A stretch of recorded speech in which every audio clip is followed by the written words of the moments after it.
Hello, everyone. This is your Astrology Horoscope for the weekend of September 14th and 15th, 2024. I'm astrologer Alex Skyles, and welcome to the Moon Base. Hope you guys are great. It's good to be here with all of you.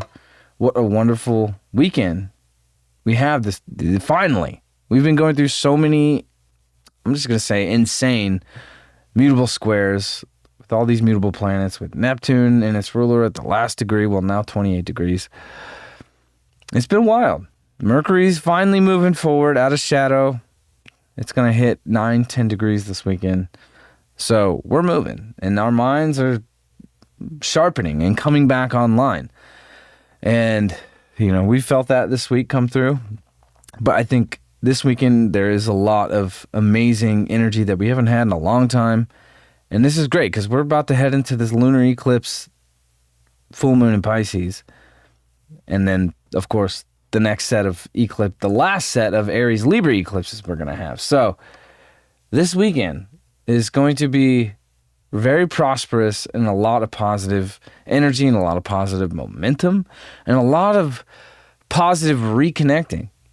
This moon coming into Aquarius right after it comes off of this conjunction with Pluto here. This is 7:30 a.m. I have this chart at. It's like, we're going to feel this moon coming off of Pluto and Capricorn, and this moon knowing that it's like, this is one of the last times that I'm going to be here.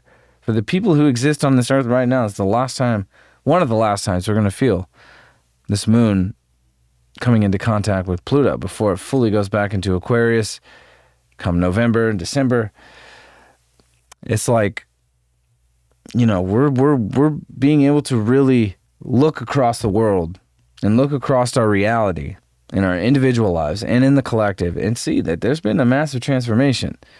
And every time this moon comes off of Pluto, it's like, this is like XP points, experience points, right? And of course, Pluto, it's like going through this Pluto Capricorn. It's like either your character is having a massive death, or you are really evolving and gaining experience points in a very intense, deep way. If you've really been listening to these Capricorn lessons through Pluto and with Saturn in Pisces, these spiritual lessons about our connectedness to our divine purpose and the physical and the non-physical. This is the relationship between this Neptune, Pluto here at the last degrees. It's like, does our physical reality and the structure that we've created or that we've had to reconstruct and deconstruct and rebuild, does it align with our vision? And with this supportive energy between Pluto and Neptune, our vision and our structure is aligned. And we haven't really been able to see it until now. So every time this moon comes into contact with Pluto, it's like we're giving this feeling of like, oh shit, it's like we are on another frequency. We have leveled up. Our awakening has come full circle here. Because the world that we live in now was built with the world where Pluto was 248 years ago. That's the structure that we've been living under. So now we are heading into a new phase of this new structure that we are going to be rebuilding. And this is Pluto coming into Aquarius and this moon coming off of Pluto and Capricorn into Aquarius. So it's like, this weekend is about connecting, connecting on an emotional level and reconnecting and healing issues in relationships or where we've been wounded in relationships. And it's like, if there's any great time to just whip out an apology where it's necessary and where it's needed, this is the weekend. Okay. Let's just move ahead here to this moon coming to 20 degrees. So this is it right here. This is the gold. This is a big blessing coming through for all of us. And I think if we're really willing to, here we go. Here's Venus at its opposition to Chiron. It won't be fully yet until Tuesday. But either way, Venus 20 degrees Libra, Moon in Aquarius 20 degrees. Jupiter in Gemini, 20 degrees. Here's a grand trine right here, baby. Chiron is at opposition with Venus. So what this is really about, obviously expansion, obviously the emotional connection, and of course, love, relationships, beauty. Venus in Libra and its ruler, opposing Chiron. It's like, to be able to heal those wounded spaces, like there's no other time I've seen all year where we're supported and allowing that opening to occur. And with this moon in Aquarius, it's like we can finally make that connection. And it's like, aha, okay. Now I understand. Now I'm ready. Now I want to open up and open that door. Say, hey, you know what? Let's have coffee. Let's have lunch. Let's talk about it. Because if we can really make that connection with the relationships and acknowledge where we've been wounded and where things are unhealed, okay, I think with this Jupiter involved here, there can be a whole new sense of optimism. It can bring good fortune if you're willing to step outside of that fear of rejection or the fear of apologizing or the fear of just being vulnerable. I think that's the most important thing. It can be so expansive and so healing this weekend if we're willing to open up those doors of vulnerability. Okay? The moon in Aquarius is not the most vulnerable sign. Okay? Venus in Libra has the capability of that vulnerability. Okay, but think about the direction we want to head. Like, where do we want to go with this opening?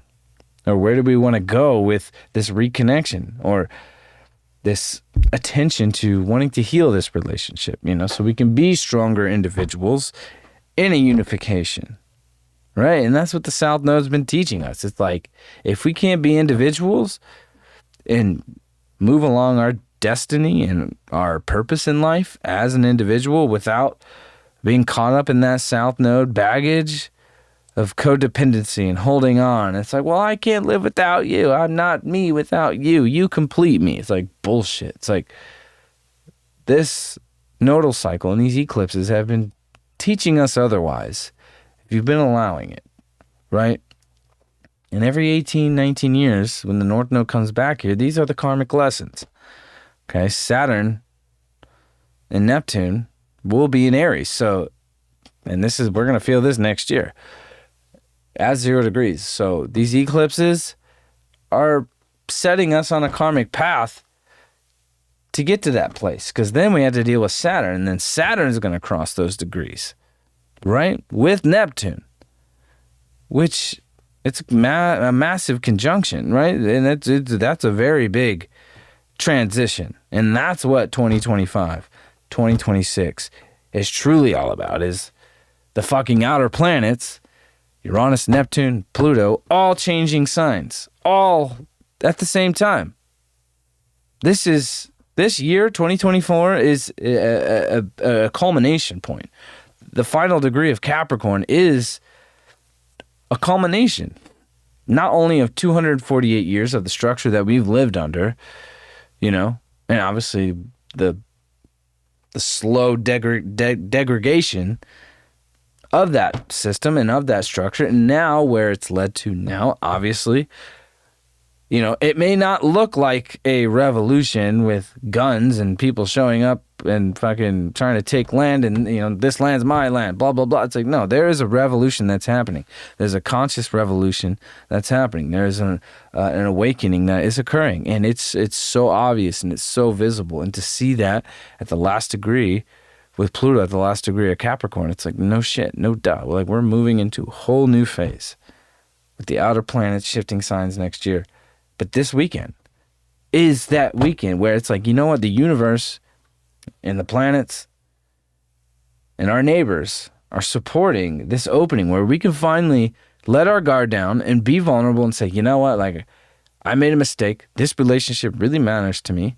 Okay, I want to expand and I want to grow through this relationship, There is a massive healing taking place for all of us as individuals, okay? Because we're going through such a massive collective shift that it's like, sometimes it's hard to hold on to. It's hard to find something to hold on to, you know. So I think also with Mars in Cancer, Mars in Cancer is kind of alone here. Obviously, it's building up, towards to get to the fixed star of Sirius, which is going to be that's always a fated experience for sure. When we're dealing with Mars and the fixed stars, things can get really intense, and the fixed stars are getting a lot of action this year with outer planets, especially with Jupiter and Aldebaran and Uranus and Algol, right? It's like Mars getting closer to Sirius. It's like, there's big energy coming in, and it's big emotional energy, right? It's how you channel it as well. So also putting the focus on like familial issues, okay? I think with Mars in Cancer, and of course this grand air trine here with Venus and the Moon and Jupiter, we have to look at Jupiter too, of course, because Jupiter is supporting all this. It's like, you know what? Jupiter is saying, if you're willing to look at things from both sides, Gemini, if you're willing to look at the positive and the negative of a situation, of where relationships need to be healed and where the identity of an individual needs to be healed so it can have better relationships, we have to look at Mars in Cancer here. The North Node being in Aries, it's like Mars dispositing the North Node while this square between Mars and the North Node's happening. It's like, that's what this is leading to. And as this healing and this opening is finally showing some light through the cracks, there's still this underlying conflict of like, there's still emotions that like are not on the surface yet. And sometimes when you want to go one direction, and it's like my instincts are telling me to go this way, right? But my feelings and my intuition, it's like there could be like a canceling out effect if we're not willing to be vulnerable and let our guard down. And it's like, man, I don't know which direction I'm supposed to go.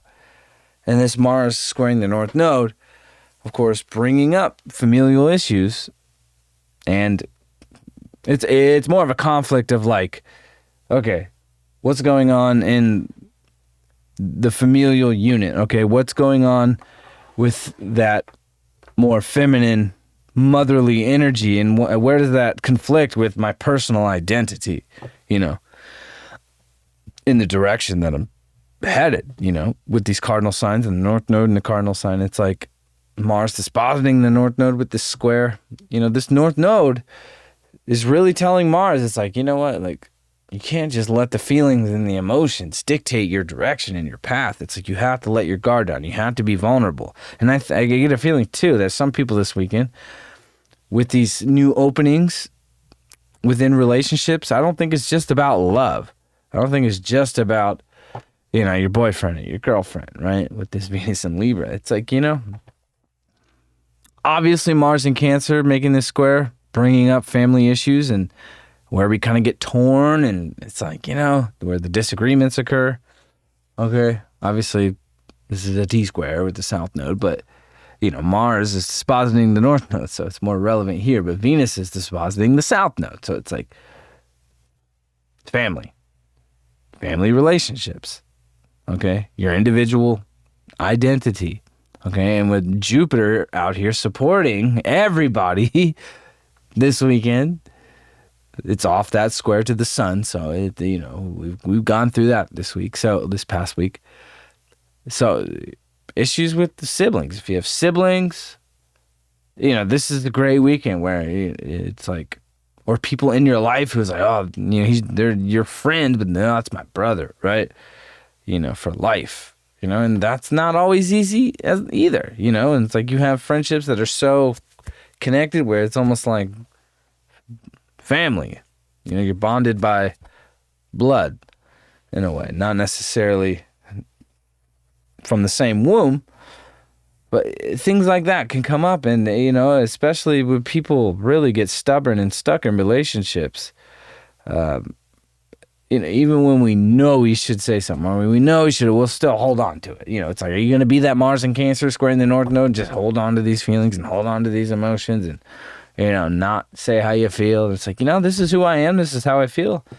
I'm going this way. If you don't like it, it's fine. We could still love each other and understand each other and not try to control, because Pluto is in these last degrees still, we're still seeing people imposing their own will and imposing their own control for their own outcome, But we've gone past, we can see through that now. We've watched it the past 15, 16 years. We could see through that BS, no matter in what aspect, whether it is in a collective global aspect or within just our daily interactions with people and friends and family. And, there's always some projection of power with Pluto and Capricorn. Well, Pluto in general, but in Capricorn, that's what it's all about. It's control, and power. Pluto, Capricorn, control and power, right? Mars in Cancer. Thank God, Mars, I'm almost positive that by the time Mars is getting ready to move into Leo, I'm pretty sure Pluto is going to be in Aquarius. So I don't think Mars is going to oppose Pluto and Capricorn. I could be wrong. I haven't actually looked. I'm just guessing. But I think we're not going to have to deal with that. But all in all, I think this weekend is so important to really just acknowledge where we can be more vulnerable. That can open up this channel of healing. Okay, and communication is not an issue at this moment. Mercury's doing really well, finally. So, it's like, and when we are speaking from the heart and speaking from the mind and the soul, ultimately from the soul, it's like, Mercury is at least giving us this ability to be concise with our words and get our point across. Thank God this amazing, beautiful energy, this grand trine here is happening after Mercury has come out of shadow. Because it might not have been as easy to get the point across with such supportive energy, or have taken more time. I think this weekend we could see real instantaneous results right away, as long as we allow it. Because that Mars squaring the North Node, it's like it wants to resist. It's like, ugh. It wants to hold on to its emotions. It wants to go back into its shell and just hide from the world, but that's not what Mars does. Mars doesn't do that, And that North Node saying, hey, look, if you get stuck there, there's going to be some karmic backlash. So allowing the energy to flow, allowing the vulnerabilities to come through with Venus at opposition with Chiron is the most important thing. And we can see some really amazing, unexpected transformations this weekend. Especially because this weekend is the moon comes conjunct with Pluto as we come into Saturday and goes right into Aquarius. So an emotional transformation is occurring this weekend. Big time. In relationships. It's the biggest focus. Really, the biggest focus, relationships in the direction of where they're going. We have Mars dispositing the North Node and Venus dispositing the South Node. And it's like, if we're going to move forward, there's a lot we have to release as well. So on top of this great healing that is coming through, it's like the conversations this weekend have to be had, whether it's comfortable or not. The outcome is going to be incredibly positive. And, staying neutral, not getting attached to the emotions, and just allowing the energy to flow and not being so freaking stuck in our ways. I think it's very easy to with Pluto and Capricorn. It's like, this is the way I do it. This is how I go, and this is the direction that I'm going. And you know what? You all should come this way too, because if you don't, there's going to be consequences. That's Pluto and Capricorn right now, making extreme threats. It's like, if you don't follow this, there will be hell to pay. And this moon in Aquarius and Uranus and Taurus is like, you know what? You can do your thing over here. We're going to go do our own shit, right? And this Knight of Wands this weekend too is absolutely giving us this igniting, fueling energy, with Mars squaring the North Node, being Mars dispositing the North Node. Like, this is like fierceful. And it's also like, like sometimes when you have, your guard up, right? I love the Knight of Wands because it's like, he's got his armor on, right? But at least you can see his face. He's got his face shield down, he's allowing the vulnerability to come through, and it's like the horse is like that guiding intuition, right?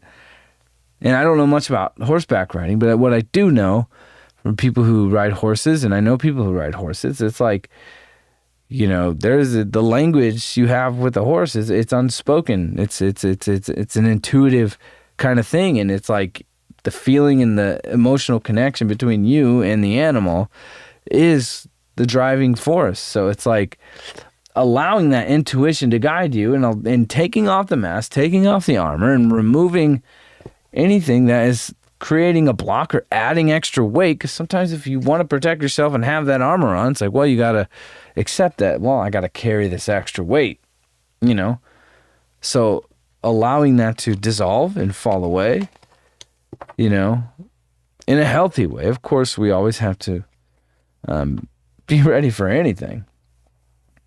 But this weekend, we're not going to get another opportunity like this in a minute. Especially with what we're about to step into with these eclipses. Shit's about to get really wild. So we want to take advantage of this weekend and put this positive grand trine between Venus and Jupiter and the moon into motion. Allow the vulnerability and the openings to healing to come through and get us to the other side, because this full moon lunar eclipse in Pisces is going to be ending a major cycle, especially with Saturn and Neptune involved in this full moon. There's a lot of lessons, a lot of spiritual lessons, and, a lot of karmic endings that are going to be coming with this full moon in Pisces.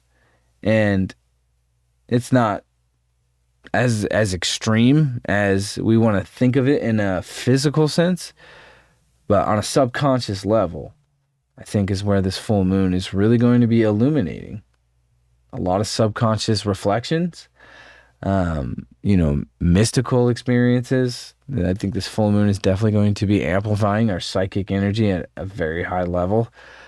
The moon in Pisces does anyway, but when the eclipse, the lunar eclipse, right? And we don't even have the nodes in Pisces and Virgo yet. So it's like we're going to get a little taste of this, but it's not over yet. The Aries Libra eclipses, we still have to move through that in October. And of course, by the time we get to next February and March, the nodes in Pisces and Virgo, we're fully going to be in it for the next 18 months come January, with the North Node moving into Pisces. So I hope you guys have a great weekend, and I hope this was helpful. I've been working super hard. I got some cool shit I'm going to be launching here within the next 2 weeks, hopefully. I'm super excited about all the stuff that I've been working on, and I really appreciate it. So I'll see y'all on Monday, and have a great weekend, and use this one to do the most good this weekend, for sure. See y'all on Monday. Peace out.